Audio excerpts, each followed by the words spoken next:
everybody. Thank you all so much for joining our exceptionally insightful webinar on attracting specialized talent. I'd like to welcome you guys all here today. My name is Genevieve and I will be moderating the webinar today. I am an organizational psychologist and I work for a company called Fervor Business Partners. Today, I'm really excited and pleased to introduce 4 exceptionally talented and insightful panelists with us who will kind of share a range of knowledge and golden nuggets on this very, very important topic.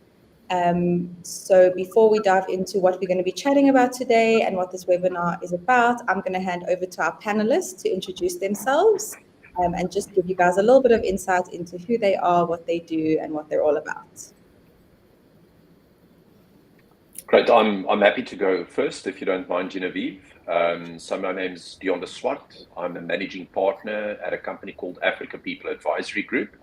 We're a Pan-Africa human resources consulting firm with an office in Nigeria, a small presence in Zimbabwe, and then the rest of us sit in South Africa.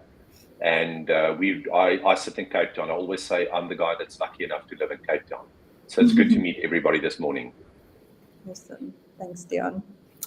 Thanks, Genevieve, for the introduction by saying we are talented people. I think what resonates with talented is the fact that we manage talent. At least I manage talent. My role is one of the longest you could find. Is talent, organizational effectiveness, and inclusions manager. The span of work covers broad range of talent across 16 African end markets. And it's a pretty much diverse population. I work for British American Tobacco, and I'm really, really happy to be here. Awesome. Thanks, Sanjeev. I'll go next. My name is Portia Mbangeni. I am based in Johannesburg. Very sad that Dion, you're in Cape Town. I wish I was in Cape Town. I say that's my city of choice in my heart. I currently work. Greco is an energy provider, so we provide alternative energy, whether it's in power or in temperature control. We're a global company with, at this stage, I don't even know how many offices we have around the world, but we operate in all the continents. The biggest ones that we operate in. So I manage talent and recruitment for Africa, and I also manage recruitment overall for other parts of the world. Awesome. Thanks, Portia. So is it my turn? Yes. Okay. My name is Dipo Adibajo. I work with Sterling Bank here in Lagos, Nigeria. So I'm based in Lagos, Nigeria. Sterling is a commercial bank, a technologically focused bank, definitely, and we've been a great place to work 5 years in a row. And doing great here in Nigeria. Thank you. Awesome. Thanks, Dipo. Yeah, thank you so much to our awesome 4 panelists for being here with us today and engaging in a very, very important discussion and sharing their golden nuggets and their golden threads. As you guys can all see, we have a wealth of knowledge across a wide range of different industries, and these panelists will provide a lot of insight into the topic and discussion today. So the topic for today's webinar is attracting specialized talent, specifically within the African space, and how can African employers attract and retain specialized and highly skilled African professionals within their work industries. This is a really big and really important topic, and it is definitely something that is multifaceted in nature and has so many areas and elements to it. And I'd like to welcome our audience here for listening and for being a part of this. If you guys have any questions that you would like the panelists to answer, whether it be now or as we go, please feel free to pop your questions into the chat. And we will definitely make some time towards the end of the webinar to answer them and to give you guys some insights. So in kicking off the conversation, I'm actually would love to ask the panelists their thoughts and their insights into the specific topic that we're going to be discussing today, attracting specialized African talent. How can African employers become an employer of choice for these skilled individuals? What do you guys think about this topic? What are your insights? I think everyone would love to hear a little bit about that. Okay, so maybe I can go first. Very interesting topic, particularly the word specialized. When you look at Sterling Bank, for example, we decided to focus on specific sectors of our economy, making impact in those sectors because our business strategy, really, our business model is impact led. We want to make impact in certain sectors. We call it the heart of Sterling, the heart, HEART, which stands for health, education, agriculture, renewable energy, and transportation. We believe these sectors are very important for any economy to thrive. So to fuel the fulfillment of this strategy, we believe specialization within these domains are very critical. So if there's something that we think about regularly is getting this specialized talent within these sectors, making impact within these sectors, because it requires everyone in the ecosystem, either as government, private sector, the consumer, everyone to come together and create sustainable impact within these sectors. And without the talent, we can achieve whatever ambition we have within those sectors. So this topic really resonates with us, and maybe I can share rather a few of how we've been able to muzzle through in the midst of talent migration to achieve that. Thank you. Definitely. Thanks, Deepo. Yeah, and I think you've given some really valuable insights into how important this topic actually is, and how it impacts not only just the business that you're bringing the talent into, but so many other areas of businesses that you might work with and clients and things like that. So thank you so much. Thank you. If I may jump in, I think it's almost the starting point. We're working with a client currently in East Africa on a compensation philosophy and policy. And one of the items that stood out for me, the engagement in this particular case, is that before you even start recruiting is, do you actually know who the specialized talent is that you need?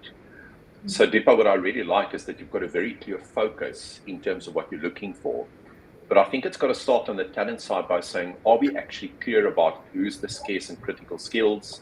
What's the kind of job categories that we need to recruit for? You don't want it just to emerge as you start looking, because then you're kind of on the back foot. You actually need to start feeding your talent strategy from the top end and from the front end by looking forward and identifying what these skills are. So I think it kind of almost starts there before we even start looking at recruiting is, are we clear about what are the skills that we're looking for and over what time period?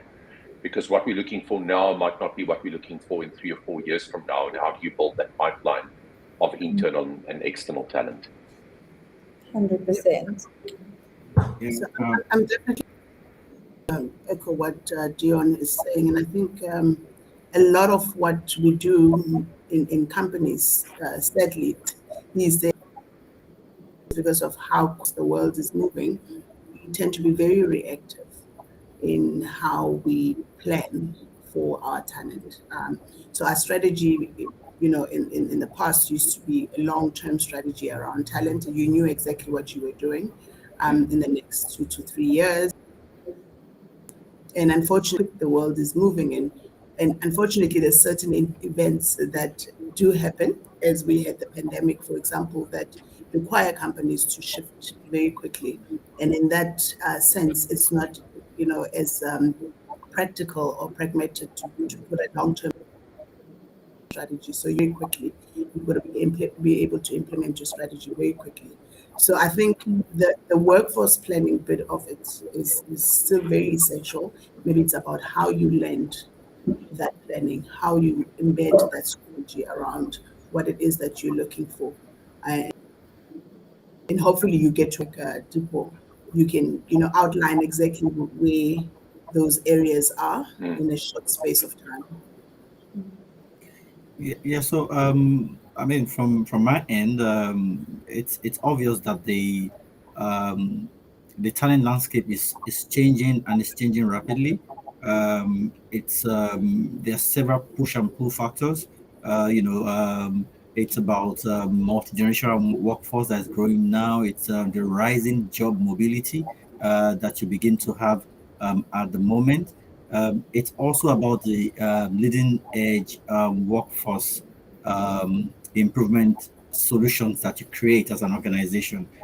So for us, key to our strategy is building talent with winning capabilities, right? And that means that those capabilities need to respond actively or preemptively to changes, in the labor market. Now, increasingly, labor market is changing from employer driven to employee driven, which means whatever strategy that you deploy must sense the changes that is happening, the needs within that environment, such that you are able to continuously be the employer of choice for would-be candidates. And when you bring them in, also you're able to excite and continue to motivate them to help your business deliver top performance. So that's generally the philosophy in which we're driving our people strategy in BAT. Yes, thanks, Tunji. And I think a really common thread amongst all of our 4 panelists is that there's been a lot of talk around change, reactivity versus proactivity. And I think one thing around attracting specialized talent is, number one, having an idea of what this talent is and what you're looking for. But also from a business point of view, and I guess this is why this webinar is so valuable, is to understand as businesses, what are we doing or what can we do to ensure that we can be seen as an employer of choice for the specialized talents, and to almost bring them in to meet their needs in ever-changing environments where being reactive is kind of become a norm. But I think this webinar is giving us some insight into how can we be proactive in attracting the talent, but in the same breath also retaining that specialized African talent within our businesses. So I'm really excited about this conversation because I think there's so much insight that's going to be given to it, and so much learning to be had. So thank you guys all for your insight. I think diving into our first question is, in your guys' experience, what challenges do you currently face in your industry when it comes to recruiting specialized African talent? And maybe let's start with Dion. Yeah, so I think the key thing is having the right kind of value proposition out for candidates. I think specialized talent know that they're mobile. They know that they are attractive to companies to go to. I remember working with a company in Kenya a few years ago, and the HR director did a lot of work with LinkedIn. And he said that the average tenure of a data scientist, I'm talking 2 years ago, was 9 months. Sure. And so what is it that you're doing to make sure that you've got the right kind of value proposition to attract people? I think that's the starting point. It's not just about the money. The money, of course, is important. We can't shy away from it. But what's the wider proposition? So, I think when we get later into the conversation, it's probably important to start talking about things like employee experience and employee value proposition, but not to only consider the financial side of things, but what's the wider offer? How do you build the brand? How do you make sure that you are a company that you want to work, that people want to work for, and that they find attractive? And then I think in certain respects, the ability to offer remote working opportunities, the ability to get people to live in different countries and so forth are all part of that value proposition. So I think the challenge is that many companies are quite closed in the way that they work. For me, one of the key challenges and one of the key disappointments that I see with many of the clients that we work with across Africa, so just out of interest, we do quite limited work in South Africa. We work predominantly on the rest of the continent.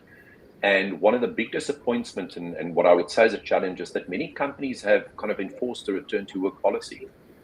And when you're looking at young, talented people, the ability to work remotely or to work from home or to work from hotels or coffee shops or wherever, a lot of our clients have kind of forced people to go back. So for me, that's a key limitation that I think will almost deter people to come and work for your organization.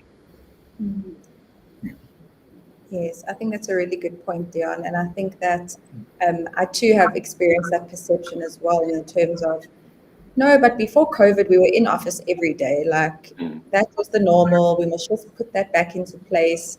And the truth of the matter is, life is never going to return to how it was pre-COVID. And there's been such fundamental shifts and changes. And as you mentioned, flexible working, remote working, and South African and African organizations are not only competing with each other now when it comes to recruiting talent, we are now competing with outside countries because of this ability to work remotely. And that poses its own threat of companies overseas potentially offering higher salaries, remote working, obviously, unless they're going to relocate. So I think what you mentioned is a really good point in businesses becoming adaptable and changing mindsets and becoming a little bit more open-minded to the younger generations entering the workforce and what this means for them. So thank you. Okay, when you, John, thank you, and Genevieve. When you look at my industry, which is the banking industry, over the years, it's been traditional, say before COVID, right? Talking about the challenges in my industry, I'll start from the point that everyone needs banking, but not necessarily need to visit a bank, right? So which means whether you need payment or lending services, you're doing banking. So the challenge of having to compete with several other players who are not necessarily commercial banks, just as we are, really poses a lot of challenge, because that means we are competing for the same talent in the market. And it's not just in Nigeria, it's global, right? So that's one big challenge in my industry. So what did we do?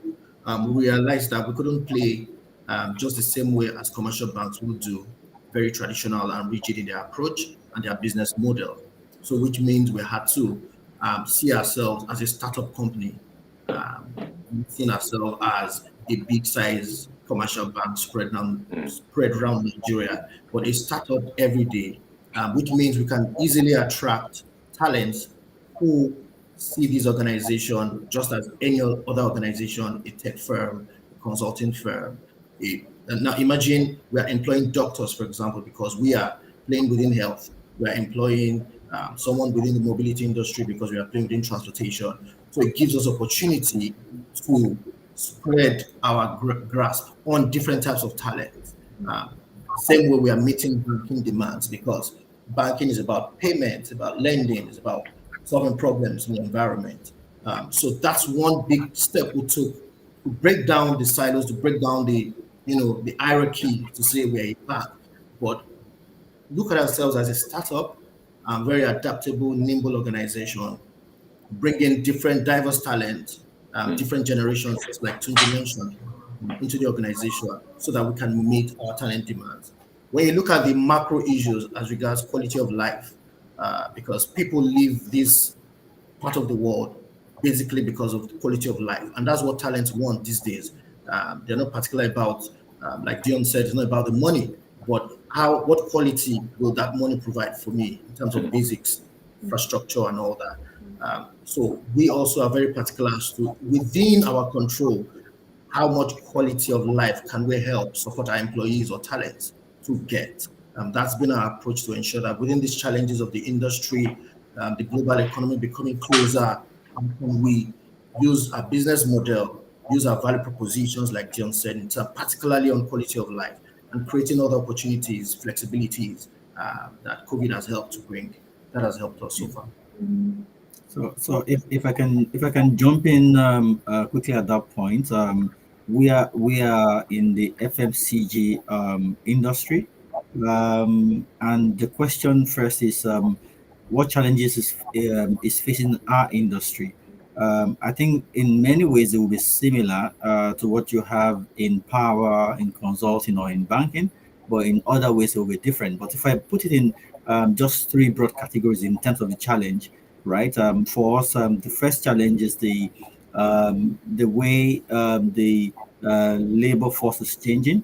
The labor force is predominantly millennial at the moment, and you begin to see that those millennials have different perception in which they see things. Not necessarily because they are different, but it's because it's the face, is a life, the life cycle which they are in at the moment. You know, you could see some can be, they could be driven, but sometimes entitled. You know, they could be progressive as well, but sometimes they're not really that committed to the long term. So the other part of it is the fact that we have a lot of skills that are imagined, right? So it's about the capabilities that are imagined. And those capabilities, people that have those capabilities, they are typically gig workers. They are not traditional workers that wants to do Mm. 8 to 5 and they want to do 5 days in a week. They are not a typical people that really want to sit in one location every time. Look, even though my office is in Lagos, but I render support to talent across many other end markets, and you can't tell where any one of us is calling from now is the emergence of that technology, and so also Mm. that's how the labor market is.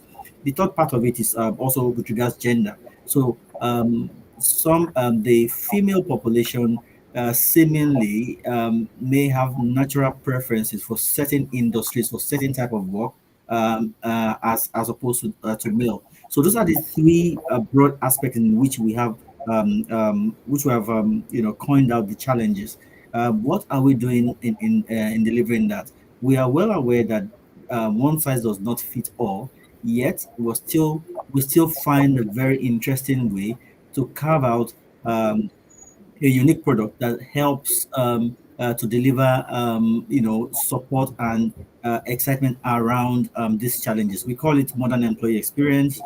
For us, we couch it in a very nice way. We say it's hashtag all about me. It has different pillars. So it's looking on one hand the uniqueness of um, um, the reward support or the reward initiatives that you deploy across different spectrum. If you have a digital marketer, for example, you want to be careful the way you design the reward package as opposed to a manufacturing manager, as an example, right? Because those jobs would attract different mentality in terms of people that you bring to that space. So we're looking critically into the reward space around carving that modern employee experience. Second part of it, and I think Dipo alluded to some of it, right, is around the employee wellness bit. So we also find a very interesting way to call it nurturing your wellness. So for us, wellness goes in many dimensions, right? On one hand, is about physical, mental, and social wellness, all right, which means we need to kind of find those initiatives that we deploy that excite and interest people to want to delve into taking care of themselves so that they can bring them their best self to work. But beyond that, there's also the psychological safety.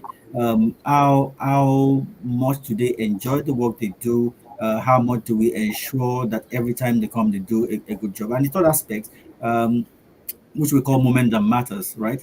That one is essentially focused at the career growth. So what you can become the best that you can be within the business, and it delves down into a bit of the legacy talent management process, but beyond that, it also delves into the EVP aspect of it. So every individual is different. How does each individual enjoy the work they do? What makes it unique to them? We use their story to amplify those uniqueness such that they influence other people that may want to go in that space. So these are some of the ways in which we're trying to create an umbrella product, but we're also making it very diverse so that it meets these unique diverse needs within our environment.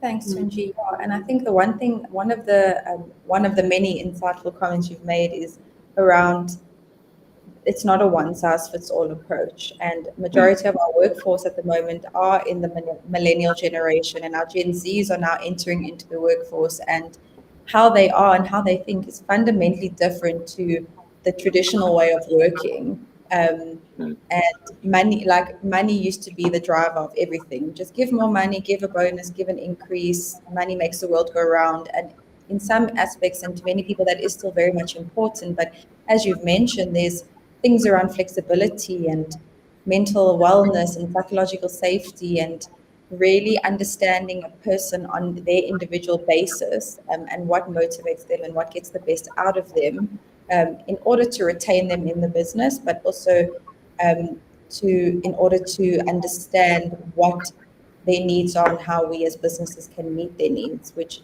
is not always an easy thing. You have, depends on the size of your business, you might have X amounts of employees, and you have to go and really unpack what each person really wants and needs, and apply that as best as possible. So I think that is a really good point. Portia, I would love to hear your insights. So for me, I think it's a 360 approach. Worry about what it is that you are creating within a business to attract, or the right proposition that you can put in place to attract the right talent, right? At the same time, you've got to worry about why are people leaving, right? So once you understand why people are leaving, then you can better put the right strategies to try and shift the attraction if it needs to be shifted, right? Or the talent development if it needs to be shifted.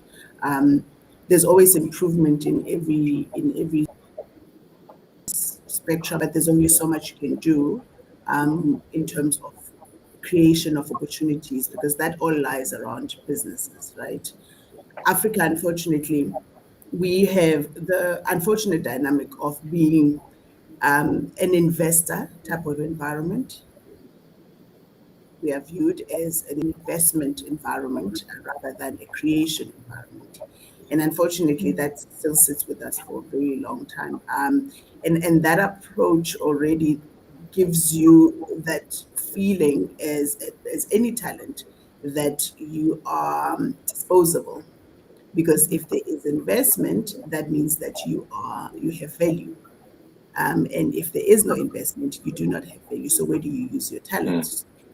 For me, I feel we need to shift the needle a little bit in terms of how we think of ourselves from an investment perspective.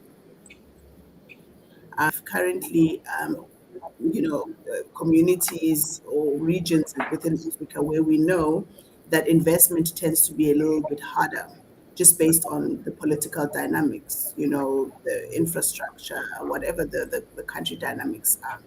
So if investment, that immediately will affect the type of talent that comes out of that environment. So as much as you would like to invest certain parts of the business to, the value proposition that says, come and work for us.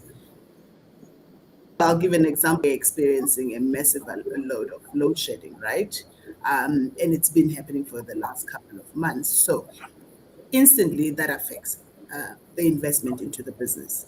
Instantly that has a ripple effect on employment dynamics. So the shift now, what have we created as a country to make investment possible, right? And with that, how do we retain the type of talents that we want? Because our talent at this stage, I did a little bit of research in the last couple of days, and it said we have lost about 41 million between 2013 and 2020, right? And that's a massive amount of talent that we've lost to other continents. And most of the what you get in as feedback of why people are leaving is dynamic of the infrastructure, the standard of living, which Tunji had mentioned already, the cultural diversity that people are looking for within their environment. So I think for us as talent people or recruitment, it's an never-ending challenge to try and keep up with where the shifts are happening. So if you understand where the shifts are happening, then you can better plan around how do you attract, how do you better improve on attraction, which you can't solve, but you have to be nimble, like Tunji said, in how you then create a right environment. So if you're having issues with having to attract the right people in a certain environment, then you've got to shift the strategy in terms of how you better improve your work. So permanency is no longer, or permanent employment is no longer the only way to attract talent, right? So now you've got to be a little bit more diverse in terms of how you provide that environment that will let people achieve the goals that they need to achieve in a challenging environment. Yes. Thank you, Portia. I think you've raised a really good point. Yeah, I just wanted to, I really love Portia's assertion when she said about not creating as a continent. When you look at our macro issues, some of the challenges we face, first off, currencies are weak.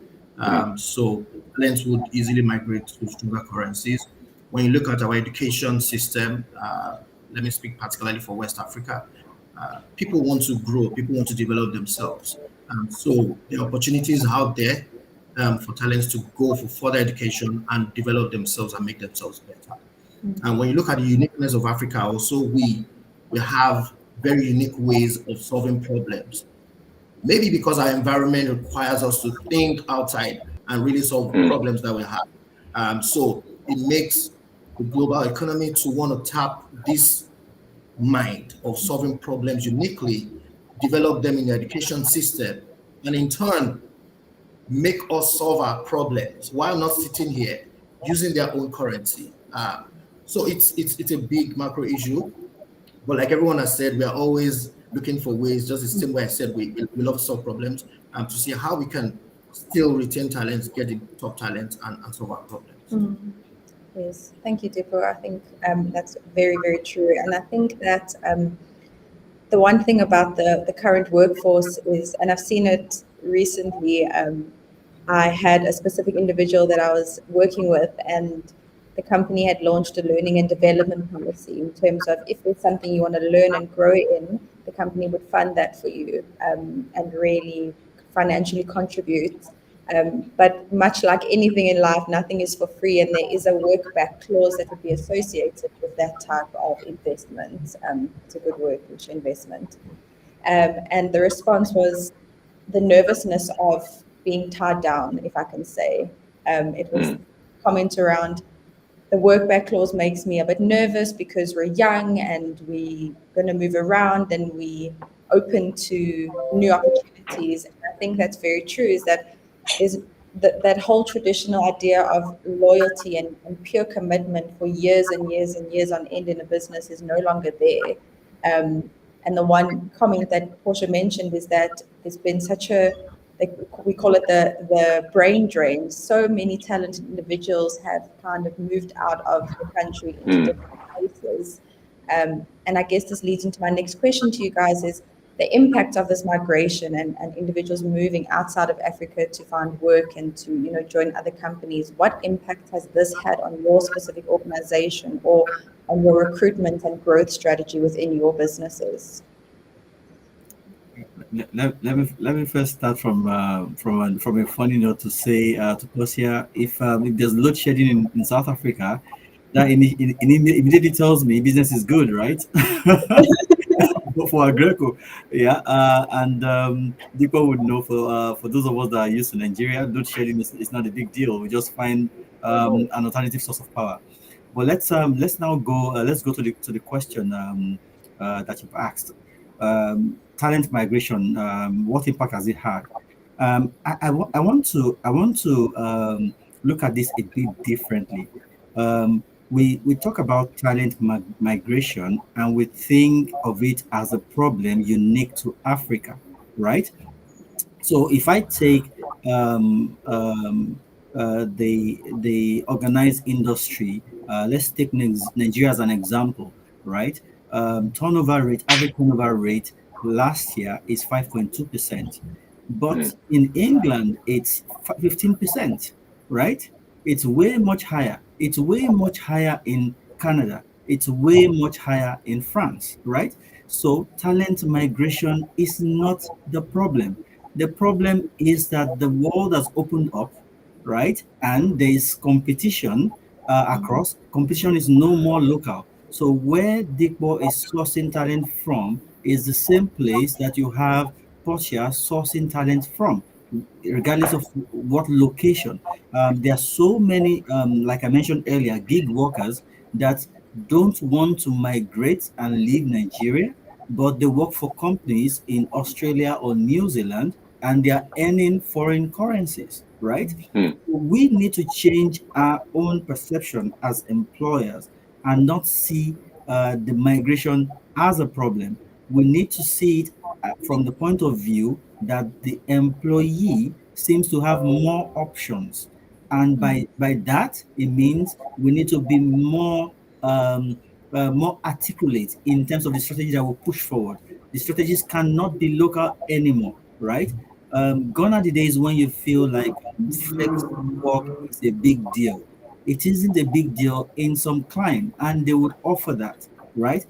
For my organization, as an example, there's opportunity to do flexi work, and flexi work, it's broad in its perspective. It ranges from having everyone have access to 2 days working remotely and 3 days working in the office, to giving approval for people to work extensive remote work. We call it agnostic remote work, which means you could be working for the end market in Ghana, and you could reside. We can allow you to do 2 months or 3 months work remotely from anywhere, as long as it doesn't have issues with the taxation in the country that you're going to. So these are some of the things that is beginning to evolve. So if you ask me the question again, talent migration, what impact has it brought? For me, it's about staying ahead of the game and investing more in your resources as an organization to push your EVP. It means it's about the skills and talent that are increasingly nomadic, right? Which means people are divergent, in the way they see things, and you need to find a way to deploy those divergent needs to meet up with it. Take for instance, even your environment, even our environment, you have people that have different qualification from different schools. They could have schooled locally, they could have schooled internationally, but you still want them to come work for you. So that's the way the landscape has been. It's very, very diverse. People would migrate anywhere where they have better means of livelihood or economic gains. And to keep your talent, to attract your talent, you need to mimic that environment in which they're aiming or aching to go for. I mean, if I can add to that, I think as human resources professionals, we often have, I think, a different mindset to what you find with some of the business leaders. So we typically would be open to remote working and flexibility and those kind of things. And what I found with many of the clients that we work with, that often the kind of bottleneck around allowing these kind of arrangements sit at senior management, CEO, exco level. And so I think a big part of our job is being able to almost engage and being able to convince leaders about the benefits of this. I think for people working for multinational organizations like a BAT and Agreco and so forth, it's probably a little bit easier because you have talent mobility programs, you've got a lot of flexibility. And what I often find is with more local firms, if you think about the large local firms, and having had a little bit of engagement with DIPA, I would say that Sterling is probably an exception to that rule. The mindset is often a little bit closed to change, a little bit closed to doing things differently. And I think that's part of our challenge. So often, work is seen as being a person sitting in an office in the country that you're supposed to operate. And for me, that's one of the key challenges, is just a challenge of mindset that this job could be done differently. I've got a client now that's an HR director for a Pan-Africa company, and she told me this week she's moving to Canada. next week because her husband found a job there. And I said to her, but how are you going to manage this just from a time perspective? But she works with a very, very open-minded CEO. And the CEO has said, if that's where you're going to live, that's where you're going to live. We'll make it work. So I think openness of mindset and openness of culture becomes really, really important. And I think that's a big role that we've got to play as senior HR professionals, is how do we start influencing the thinking at that level to be open to new things. 100%. I think I liked. Sorry, Dijo. Please go ahead. We have an aging population issue when it comes to flexibility. I do believe. And I think I can speak safely on this panel because I think most of us are above the millennial level now. But I do think we have an aging population issue when it comes to flexibility and adaptation. Because also you've got to be present, to be seen, to be working, right? And millennials want a different type of environment. They are looking for that flexibility that most companies are not able to provide. The counter question about how can you make and unmake business with culture disruptions, and then that's one of them, right? It's the fact that the culture fit is no longer about the typical diversities that we know, the race, religious differences. It's not that anymore. Now it's about the diversity of where we are in terms of progression. We live more in a digital world. We live more in a more virtual world, which some of us have not migrated to. So the aging population that very much still runs business needs that mindset change. So that change management with that takes a lot. And I think for us, we are lucky because we have the ability to influence those decisions. When you're in HR, you're able to have those conversations with your leaders and say, this is where the world is moving to, and if we don't change with the world, we will be left behind. And now you have to bring data to prove story and to support your argument. So if you don't have that, unfortunately, it's very difficult for you to make the type of changes that will allow for that environment that brings such talent. There's no way we are moving back. So, and to move with the times, it's one of those things that you're damned if you don't actually. So you need to be able to, from an HR perspective, be able to bring your case forward, use data to bring your case forward, be able to bring research to push your case.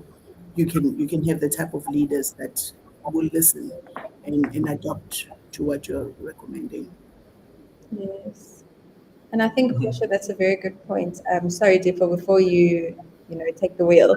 I think that I truly also empathize with business owners because any type of change in all sense of life, whether it's work or personal, is very difficult, and it does take some sort of adaptability to. So although it's really important to create that open-mindedness and willingness to move with the times, it's highly necessary and needed in order to grow your business and grow your talent pool and grow your personnel. But I do also, if I kind of put myself on the other side, it must be a difficult space to be in as business owners because things are not what they used to be. And things work so well, and now they've changed like quite intensely, and we have to adapt to that. So I think it's, just by sitting on this webinar with you guys, I mean, you're all in your own businesses very open to understanding what this change means and how you guys, from an HR point of view, can move with it. And I'm sure there's many, many others who are very open to that too.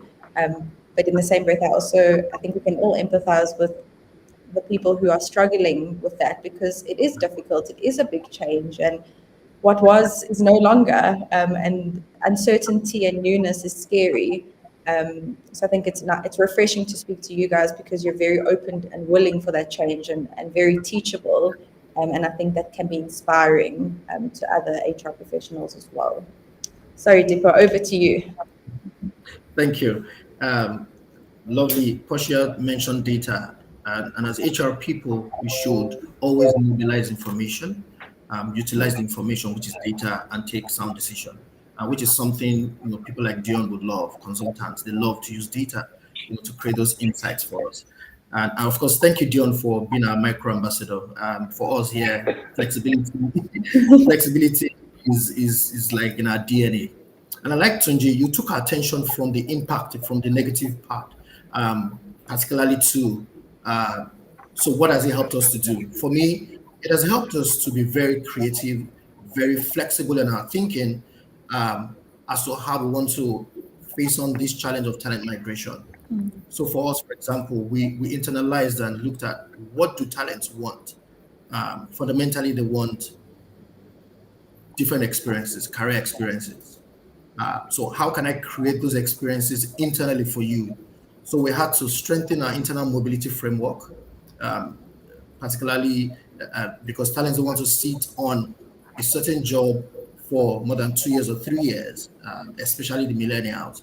So if you've done, say, risk for some time, do I create opportunities for you to do brands and marketing or sales or human capital management? We created those opportunities, and we realized that we're able to retain many of our talents because they had different experiences at different times.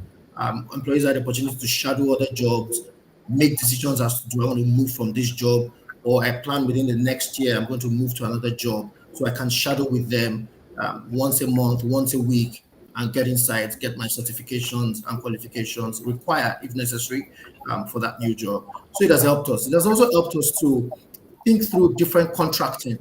So when Tunji talked about working from different countries, taxation issues, labor law issues, it made HR people to develop those competencies as to how do we leverage on different contracting, whether it's the big workforce or flexible workers or project workers.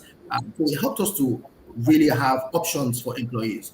For example, when talents come to us, especially the young talent, we particularly ask them, so what are your migration plans in the next 6 months or 1 year? And they truthfully tell us, you know what, I'm here for just 6 months or 1 year. And so we have an agreement and say, if you're here for 6 months, these are the deliverables we'd like you to achieve, and this is the compensation or propositions we give to you. So it made talent conversation very interesting, very open, and that has helped us. Another thing that's helped us is we focus on diversity hiring. So traditionally, when you would have the halo effect of employing or recruiting certain types of talent, it helped us to go beyond the norm, even talents with disabilities, bring them on board because those are really great talents. So we focused on diversity hiring. We focused on specialized hiring because we know that 5 years is now 2 years is the new 5 years. So talents don't want to stay for 5 years. So how do we create specialized hiring talent programs? We know that we have this talent for 2 years and we can utilize and maximize the potentials of these talents. Another thing, when you're doing org design, for example, we helped you to really look at your jobs because work is about what is being done, not necessarily how or where it is done. So we could design our look at our org design strategy and say, what jobs can actually be done fully remotely? Why do we want to force talent to come to this job on site? It was very clear. So it was easy for us to recruit and deploy talents there remotely. So of course, it helped us to focus on our performance management strategy because it is about outcomes. So if we can articulate what needs to be done and achieved, then how we achieve it, we can be flexible around it. So this has really helped us to really think of different options, be creative as to how we source for talent and retain talent. So just if you allow me to add, because I was just working through the comments section and through some of the questions coming through, and I think what's core for me, there's comments around compensation, around culture. I think it's really critical, from an action perspective, that companies become very serious about employee experience. Tunji specifically mentioned, moments that matter, and he mentioned, that it's not a one size fit all. And I really think at the end of the day, your best ambassador for attracting specialized talent are your employees in your organization. So if you think about the principle of employee experience, of course, borrowed from customer experience, if I am, this week, we installed solar in our house, and I decided to go for a very, very small company. I was very nervous to put down the first payment because I don't know them, but they came highly recommended locally from a Facebook group. And it's the kind of company, I'm sitting in load shedding, everything is working. That's, I think, the principle of what you want to work with, is you've got to get your internal employees to become your advocates, to become the sources to go and find people to come and work for you. So, we conduct an annual study in our business across Africa. And what we found is that most organizations have not yet gone the route of EX. Many HR professionals have never heard of employee experience. And so I think if you haven't kind of delved into that part of the future of HR, you're really missing out. And so I think for me, if you kind of actually summarize the responses, how do we actually tackle this challenge, is you've got to go the route of employee experience and get your internal people to start building your external brand so that people want to come and work for you, that people approach you as opposed to you almost approaching them. So, what we've done differently in our organization, we're relatively small. We are really trying to live kind of new ways of working. So our employees have no leave. They've got unlimited leave, but we force them to take 20. They've got no working hours. We measure output. They can take leave when they want to, as long as they tell us beforehand.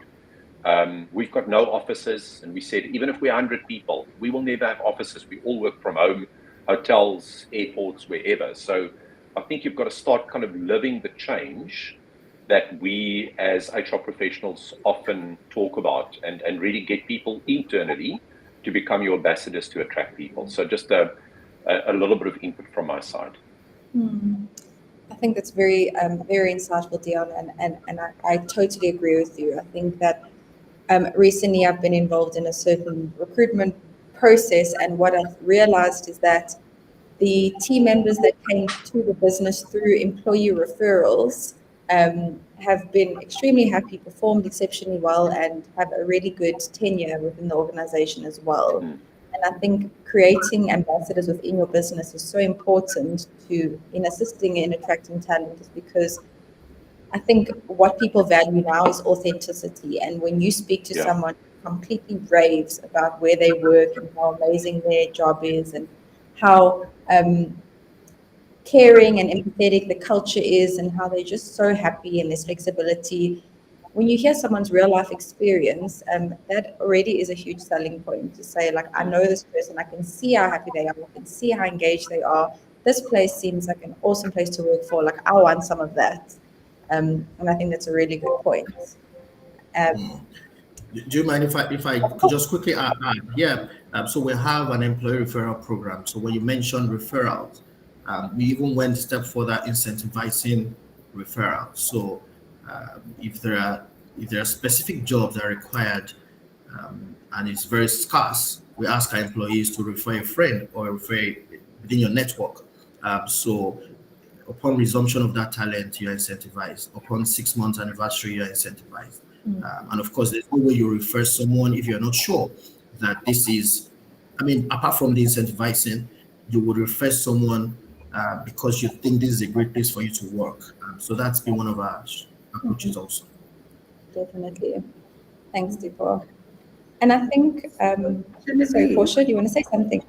Yes, it's weird because when we talk about specialized talent, obviously, defining exactly what it is and how we want to approach it is one thing. One of the things we're very passionate about is early career development. And I think this is the thing, because I see a lot of questions that are coming out of our audience around, millennials, how, why they come back to the continent after they study abroad and all of those. One of the things that we really failing, maybe the youth at this stage, is not giving them enough information in terms of where the needs are, where those specialized needs are in the continent, what the future of work looks like for the youth. Because for example, my industry, our biggest struggle, what we call specialized talent, is technicians, right? And for us, technicians are not people that went to university mostly. Technicians are people that would have gone to technical colleges, learned a specialized skill, and probably trained practically for half the time, right? So with that, the assumption that we've given our youth is that you need to go to university, you need to study for 4 years, you need to get your master's degree, then you need to go out there and look for a corporate job. So that is the impression that we have created with the youth, that this is what success looks like. Our specialized skill, unfortunately, sits within people that are on customer sites. They wear overalls, they are in PPE the whole day, dusty environments, but that's what we call our specialized skill. And this is where we struggle at the most. This is a skill that we migrate to other countries to receive a massive amount of training at a very high premium, and we try and bring back to the continent to cascade to everyone else. But unfortunately, until they get certified, there's nothing else they can do on customer side. So either way, the company has got to make a bigger investment from a monetary perspective or revenue perspective. So I'm very passionate about how we, transcend these messages to the youth in terms of what is specialized talent, what does it look like from a real work perspective. We do a lot of university talks and career days and all of that, and most of it is driven by what we feel successful for. And I mean, we go to universities most of the time when we do career days, right? We tell them by the time they get to year 3, they can come knocking at our door, and then when they knock at our door, we only have a space for one person. Yeah. So I think that's also something that we really need to really think hard about on how we cascade those messages to the youth on what we call specialized talent. Yes. Yeah. So, Genevieve, I know we're running out of time. I like something that Portia has delved on, and I just wanted to kind of respond to it quickly, especially because I see a few comments around that, right? So she's talking about the focus on the traditional way of hiring, on qualifications, on the university you've gone to, whether you've been to university or you've been to polytechnic, you're a technician or whatever. I would like to say to anybody listening out there that the truth, the current reality is that companies look for skills, not for your educational degree or qualification. It's the skills that you have to offer that companies would look for, and if you are able to show for that you have that skill, companies will come running towards you. That's what we're saying. It's now more employees market, not employers market, because those that are able to carve out the niche for themselves, they get run after by so many employers, and you would not believe it. For any employer that is still focusing on certification or qualification only, then they might be missing out on a lot of huge talent base sitting out there. I also see some comments about um, how can the people in diaspora come back and take jobs in Africa? I'll say to you, it's already happening, right? It's happening already. Companies are looking for talent everywhere possible, right? Many years back, while I was in a different company, I did a massive project where I was looking for talent in diaspora, and I'm sure so many companies are doing same. For us in BAT, we want the skills, regardless of where you have studied, regardless of where you're residing. We want your skill if you have that capability. So my point here is take a cue. For example, those in the tech industry, you have them studying a different course in the university, but they go and get their skill enhanced in a specialized field, maybe agile, maybe design thinking, and all of a sudden you find them very viable. People run after them to bring them on board. I'm sure if we take a roll call on some of us in this panel on what our background is, it's probably different from being in HR, right? My point is, um, for all would be candidates listening now, focus on yourself, enhance your skills. If you have that skill, we will be running head over heels to bring you on board. And I can't wait to have some of you work for my company. Thank you, Tunji. I know that we have run out of time, but to our audience, please continue popping your questions in the chat, and we will definitely try our best to get back to you guys in terms of any insight that you would want. And I think just to wrap up this conversation, it's been super, super insightful. And one of my key takeouts from just chatting to you guys is that the openness and willingness to understand the changing world of work in terms of attracting talent is very much there. And Tunji, to your most recent comment, giving a bit of empowerment and enthusiasm to our audience to say, like, keep going, keep working on yourself, and just know that there are many other businesses out there who can't wait to grab you and to bring you into the business based on your skill and not just certain boxes that you may tick, such as educational requirements or things like that. So I want to thank our panelists for being with us today and for sharing all of your golden nuggets of insights. It's been really, really awesome to chat to you and to hear reality and the advice and information you've shared with us. And thank you for your time. Like I said to audience, if you guys have any other questions, please feel free to pop them. But thank you to our audience for joining and for being part of this really interesting webinar. We really appreciate your time and thank you.